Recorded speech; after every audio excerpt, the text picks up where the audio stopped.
श्रोतेहो नमस्कार. आजच्या वृत्तविशेष कार्यक्रमात आपलं मनःपूर्वक स्वागत. श्रोतेहो, आज 2 डिसेंबर राष्ट्रीय प्रदूषण प्रतिबंध दिन. हवा, पाणी, जमिनीत होणारं अर्थात पर्यावरणामध्ये मानवाकडून होत असलेलं विविध प्रकारचं प्रदूषण टाळण्याकरता आणि प्रदूषणाबद्दल जनजागृती निर्माण करण्याच्या दृष्टीने हा दिवस महत्त्वाचा असा दिवस आहे. आजच्या आपल्या वृत्तविशेष कार्यक्रमात प्रदूषण का होतं आणि ते रोखण्यासाठी आणि कमी करण्यासाठी आपण काय काय करू शकतो याविषयी आपण अधिक जाणून घेणार आहोत. श्रोतेहो, प्रदूषण मग ते कोणत्याही प्रकारचं असलं तरी त्याचा त्रास, त्याचा दुष्परिणाम पृथ्वीवर असलेल्या सर्वच जीवसृष्टीवर होतो हे आपण जाणतोच. पाणी आणि हवेच्या प्रदूषणामुळे मनुष्याला अनेक आजार होतात हेही वारंवार सिद्ध झालंय. मग हे प्रदूषण म्हणजे नेमकं काय? नक्की कोणकोणत्या गोष्टींमुळे प्रदूषण होतं आणि हे प्रदूषण आपण कसं कमी करू शकतो याविषयी अधिक जाणून घेऊया. महाराष्ट्र राज्याच्या पर्यावरण विभागाचे माजी संचालक तसंच महाराष्ट्र राज्य रस्ते विकास महामंडळाच्या पर्यावरण विभागाचे मुख्य महाव्यवस्थापक नरेंद्र टोके यांच्याकडून.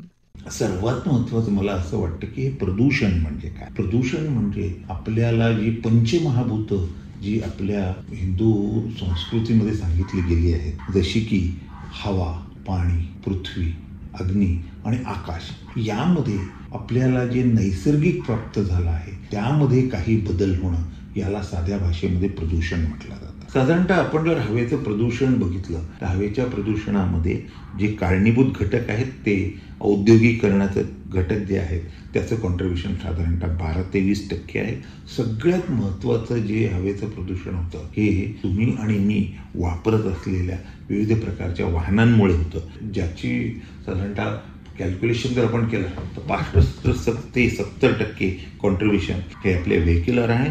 आणि बाकी डोमेस्टिक ॲक्टिव्हिटीज ज्या आहेत, आपण ज्या घरामध्ये आपण इंधन म्हणून वापरतो, लाकूड वापरतो, कोळसा वापरतो, जेवण बनवण्यासाठी वापरतो, तसेच विविध बेकरीज आणि हॉटेल इंडस्ट्रीज आहेत ज्याच्यापासून साधारणतः 5 ते 10% हवेचं प्रदूषण होत असतं.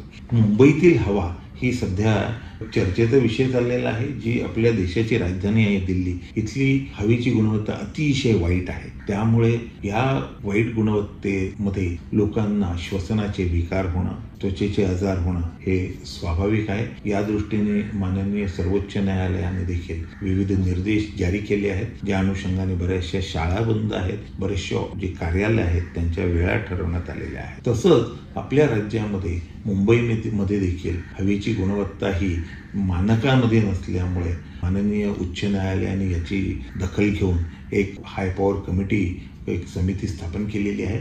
एक म्हणजे ॲडॅप्टेशन म्हणजे आहे त्या परिस्थितीशी जुळवून घेण्याची प्रक्रिया, आणि दुसरा विषय हा मिटिगेशन म्हणजे याचं शमन करणे. या सर्व गोष्टींवरती शासनातर्फे विविध प्रकारची उपाययोजना करण्यात येत आहे. यामध्ये साधारणतः 2030 पर्यंत आपण 500 गीगावॅट ही जी इलेक्ट्रिसिटी आहे ही नॉन फॉसिल फ्युएल म्हणजे जीवाश्म इंधन न वापरता, जसे की रिन्युएबल एनर्जी, सोलार, हायड्रो आणि विंड याच्यातर्फे करण्याचा आपला शासनाचा, केंद्र शासनाचा मानस आहे.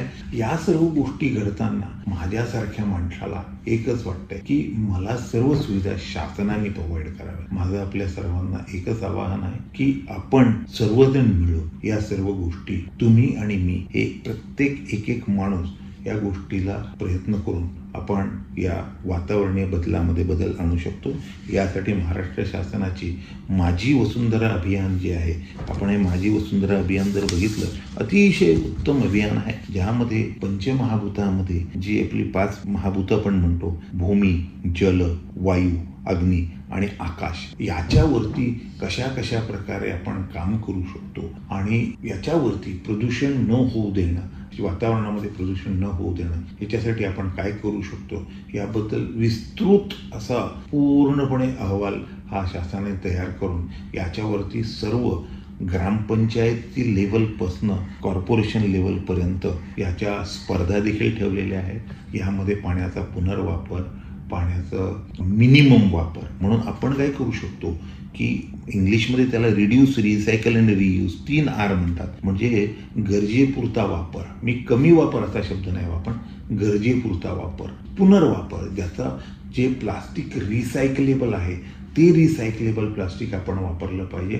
जसं 50 मायक्रॉनच्या खालचं प्लास्टिक मी घेणार नाही. मी आज जाताना घराच्या बाहेर जाताना मी ही कापडी पिशवीच घेऊन जाऊन त्यात सामान घेऊन येईन. अशा प्रकारचा मानस प्रत्येकाने बाळगला पाहिजे. वृक्ष लागवड, नुसतं माझ्या वाढदिवसाच्या दिवशी मी 10 झाडं लावली आणि 15 झाडं लावली, मी रुग्णांना फळं दिली, हे न करता मी लावलेली झाडं मी कशी जगवेन ही आपल्याला आपल्या पूर्वजांनी त्यांनीही सांभाळलं म्हणून आज आपल्याला ऑक्सिजन मिळतो आहे.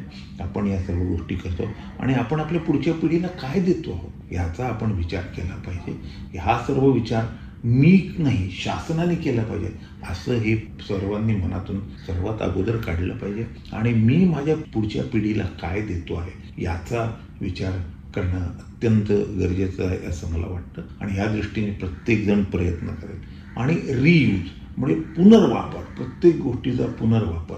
जसं आज घरगुती सांडपाणी निघतं, हे सांडपाण्याला व्यवस्थित प्रक्रिया करून ही सांडपाणी या नदी नाल्याच्या आपले जे स्रोत आहेत त्याला सरफेस वॉटर सोर्स म्हणतो त्यामध्ये सोडून याच्यानंतर याचा पुनर्वापर कशा प्रकारे केला जाईल याचा पूर्णपणे अभ्यास हा आपण करत आहोत आणि हा केला पाहिजे. आजच्या दिवसाच्या वतीने माझी सर्व महाराष्ट्रातल्या शेतकरी बंधूंना आणि सर्वांना एकच विनंती आहे की आपण शाश्वत विकासाकडे, सस्टेनेबल डेव्हलपमेंटकडे कशा प्रकारे जाऊ शकू याचा सर्वांनी विचार केला पाहिजे. मॅक्सिमम सगळ्यात जास्त सौर कृषी पंप, सौर ऊर्जेचा वापर याने 2 गोष्टी होऊ शकतील. एक, आज आपली शासनावरची डिपेंडन्सी जी म्हणतो आपण, आज विजेची गरज ही 26,500 ते 27,000 मेगावॅट आहे, पण आपण आज निर्मिती करू शकत आहोत 17,000, म्हणजे 10,000चं जे डेफिसिट आहे. यामुळे साधारणतः प्रत्येक ठिकाणी लोड शेडिंग होती आहे. प्रत्येकाला 24 तास वीज मिळत नाही आहे. पण मी माझ्या घरी जर सोलार लावलं, मी माझ्या शेतावरती जर सोलार लावलं तर मला शासनावरती अवलंबून राहणं बंधनकारक राहणार नाहीये. शासनातर्फे मला याच्यासाठी सबसिडी पण दिली जाते आहे. याचा सर्वांनी उपभोग घेऊन अशा प्रकारे शाश्वत विकास, सस्टेनेबल डेव्हलपमेंटकडे आपण कशा प्रकारे जाऊ शकू याचा सर्वांनी अभ्यास केला पाहिजे. श्रोते हो, प्रदूषण प्रतिबंध आणि प्रदूषण नियंत्रण ही काळाची गरज आहे. शासन आणि विविध यंत्रणांनी केलेल्या नियमांची काटेकोर अंमलबजावणी करणं हे आपल्या सर्वांचं कर्तव्य आहे.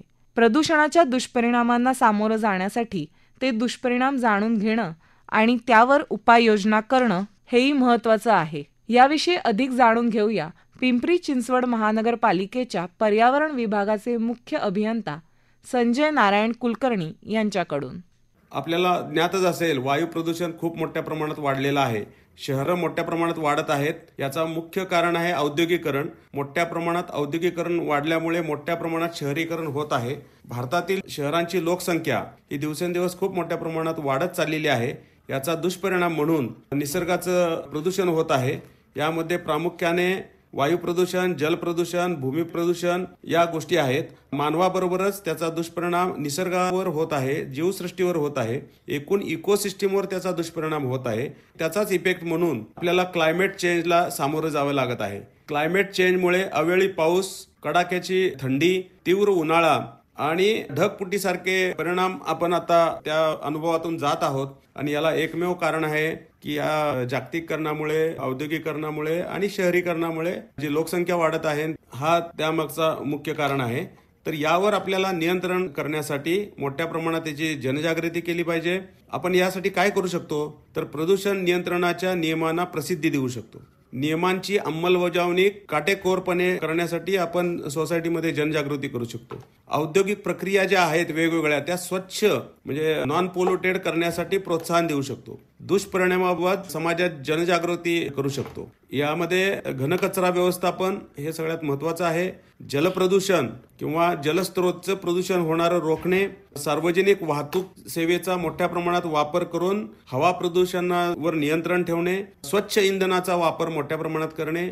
घनकचऱ्यामध्ये आपल्याला ज्ञात आहे शहरामधले व्यवस्थापन आहे ते आपल्याला सांगत आलेलं आहे की ओला कचरा, सुका कचरा वेगळा ठेवा, घातक कचरा वेगळा ठेवा. औद्योगिकरणामध्ये तयार होणारा कचरा, इंडस्ट्रीयल वेस्ट आहे, हजार्डस वेस्ट आहे, तो वेगळा ठेवा. या सर्व बाबी आपण इम्प्लिमेंट केल्या पाहिजेत आणि सोसायटीमध्ये याची जनजागृती केली पाहिजे. प्लास्टिकचा भस्मासूर सगळ्या शहरामध्ये आहे. प्लास्टिकचे दुष्परिणाम आहेत. सिंगल यूज प्लास्टिक जे आहे त्याचे दुष्परिणाम आपण जाणता. मोठ्या प्रमाणात पूर येणे, सगळे ड्रेन चोकअप होणे, पशु पक्षी त्यांच्या अन्नामधून ते जातात, त्यांच्या आरोग्यावर त्याचा दुष्परिणाम होतो. तर प्लास्टिकचा योग्य वापर आणि सिंगल यूज प्लास्टिकचा कमीत कमी वापर, प्लास्टिक पिशव्याचा वापर कमी करावा लागेल. कापडी पिशव्या वापराव्या लागतील. आपण जे समारंभ करतो, वेगवेगळे समारंभ करतो, यामध्ये मोठ्या प्रमाणात घनकचरा तयार होतो. त्यामधनं पत्रावळ्या, प्लास्टिकचे चमचे, प्लास्टिकच्या वाट्या या मोठ्या प्रमाणात वापरल्या जातात आणि त्या निसर्गामध्ये टाकून दिल्या जातात. त्याची शास्त्रोक्त पद्धतीने विल्हेवाट लावली जात नाही. शहरामध्ये घनकचऱ्याचं प्रमाण खूप मोठ्या प्रमाणात वाढलेलं आहे. सेग्रिगेशनचा अभाव आहे. विलगीकरण नसल्यामुळे प्रोसेसिंगमध्ये प्रॉब्लेम येतात. यासाठी प्रशासनाला सुद्धा मोठ्या समस्यांना सामोरं जावं लागतं आणि त्याच्यावर मोठ्या प्रमाणात खर्चही करावा लागतो. या बाबी टाळण्यासाठी सर्व लोकांना आव्हान आहे. शहरातील तसेच ग्रामीण भागामध्ये राहणाऱ्या लोकांनी सुद्धा घनकचरा व्यवस्थापन व्यवस्थित केलं पाहिजे.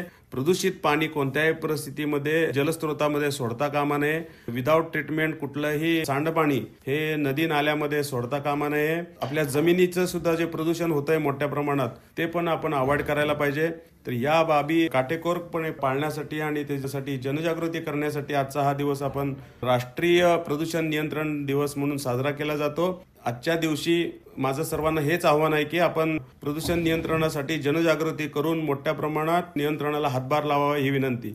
श्रोते हो, आपली जीवनशैली बदलणं सोपं नाही, मात्र त्यात प्रयत्नपूर्वक आणि वेळेतच बदल करणं हे आपल्याच हिताचं आहे. पर्यावरणपूरक इंधनांचा वापर, विजेच्या वाहनांचा वापर आणि शक्य असेल तिथं सायकलचा वापर तसंच सार्वजनिक वाहनांचा वापर केला तर हवेमध्ये होणारं मोठं प्रदूषण नक्कीच कमी करता येईल. एकूणच पर्यावरणाबाबतीतल्या आपल्या सवयी पर्यावरणाच्या अनेक घटकांवर सतत परिणाम करत असतात हे जाणून घेऊन आणि रोज एक बदल करून आपण आपली जीवनशैली बदलू शकतो आणि पर्यावरणाला अनुकूल अशा सवयी नक्कीच लावू शकतो. यामुळेच पर्यावरणाचा ऱ्हास थोपवता येऊन प्रदूषण कमी करता येणार आहे. श्रोते हो, आपला वृत्तविशेष हा कार्यक्रम आपण न्यूज ऑन AIR या ॲपवरही लाईव्ह ऐकू शकता. यासोबतच आमच्या मुंबई एअर न्यूज या यूट्यूब वाहिनीवर कार्यक्रमाचं ध्वनिमुद्रण आपल्याला कधीही ऐकता येईल. याबरोबरच आजचा वृत्तविशेष हा कार्यक्रम संपला. हा कार्यक्रम आकाशवाणी मुंबईच्या प्रादेशिक वृत्त विभागानं सादर केला. संपादक आणि सादरकर्त्या सरस्वती कुवळेकर, निर्मिती सहाय्य गुरुनाथ तेरवणकर, प्रसारण सहाय्य भारती गांधी, लेखन आणि समन्वय राजेंद्र लेले आणि निवेदन अदिती बापट.